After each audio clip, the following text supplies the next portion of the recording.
It quoted, however, this may be happening now at the outset of what we're trying to force to be a culture change in terms of getting us back to being highly competitive on a highly consistent basis. But it's not going to always be like this. We're going to turn the corner. I didn't come here to lose. They didn't bring me here to lose. But there is a process involved where we have to go through tough times. Like, I want to bottle this up. I want to embrace it. I want to have it in storage so when things are turned around and we get too comfortable and we start complaining about some problems that are not necessarily even problems that winning teams go through, I want to be able to reflect on these times. Exactly. Keep that evidence. Oh, there he is, Tim Legler with us now. Key, I'm going to start with you because you're a big Lakers fan. Do you agree that your Lakers will turn it around this season? I don't know that they will turn it around. If you go back to last year and you look at a little bit of this year, what have they turned around? I mean, they've turned nothing around. The only thing you did is turn a little bit of the roster around, but it's the same results that's continuing to happen. Now we got LeBron James sitting on the sideline a little bit. A couple weeks ago, we had AD on the sideline a little bit. Now we done went to putting Westbrook on the bench. We can't move his contract. It's one of those situations where I just think that this is going to be a lost season. And I understand what Darvin Ham is saying. He wants to stay positive in these situations. But what is there to stay positive about? I mean, if this thing continues to go this way, if I was the Lakers, I'd figure out how I can move my big pieces and LeBron James and Anthony Davis and whoever else and just start fresh all over again and hit the reset button. That's what I would do. But maybe they want to waste LeBron's next 2 years in L.A. because that's certainly what it seems like is getting ready to happen. Well, let me say this. Keyshawn Johnson, ladies and gentlemen, for the first time, he's lying to the American public. He's saying he does not know. You know they're not going anywhere.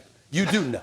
You know that. So you can sit up there and talk about you don't know. Keyshawn Johnson just got caught in a lie. He doesn't lie, ladies and gentlemen. It's my man. I know him well. He doesn't lie, but he just did for the first time because he knows the Lakers ain't going no damn place this year. And here's the reason why. No, you ain't no hope. Ain't no hope. Here's the reason why. They can't shoot. Ladies and gentlemen, knockout role players like a Matt Ryan or Austin Reeves. Do you know who the best three-point shooter is on the Los Angeles Lakers right now outside of those two? Russell Westbrook. I'm going to repeat that.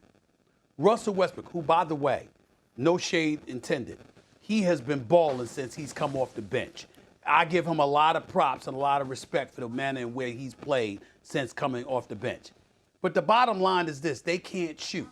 So Darvin Ham is not lying to you in terms of, even though last night was no indication because they gave up 139 points to Utah, the fact of the matter is they have been more competitive defensively. They do have athletes. They do have dudes who can ball a little bit. We get that. The problem is they can't shoot to save their damn life.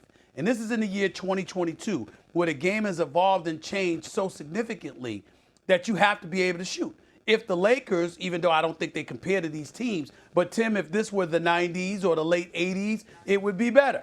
It would be better suited for them. No, this is 30 years plus years later, 2022. You got to be able to shoot the damn basketball. And somehow, some way, they've assembled a squad that can't shoot.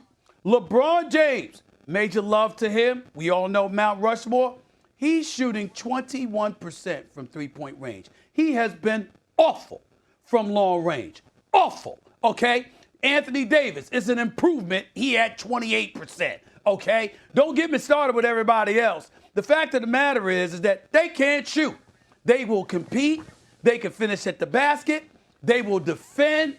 I get what Darvin Ham is saying, but in the end, the results won't change until they get brothers that can put it in the hole from long range. And by brothers, I mean everybody. Black, white, Latino, get an Asian American, get a Native American. I don't give a damn who you find. Somebody that can shoot the damn ball because they ain't in purple and gold for the Los Angeles Lakers. They can't shoot. That's the problem. All right, listen, first of all, I respect where Key's coming from because I feel the same way about my Washington Commanders. Like, you just can't accept the reality of the situation year after year. But here's the deal. Here's why I have a problem when talking about the Lakers as much as we do. We always talk about them as if they exist in a vacuum. We talk about them only if LeBron's healthy, if AD's healthy, if they play a number of games, if they change the roster, if. And we don't take into account these other teams in the Western Conference that are just better teams. Because when I look at the Lakers, I say even if LeBron and AD stay healthy and each play north of 70 games, if this roster stays as is, currently constructed, they're still not going to crack the top 8. Their ceiling is 9. And here's why. Just break it down and looking at these other teams. Because if you think the Lakers are better than any of these teams, I don't think you know anything about the NBA. And I'll just start with the top 5.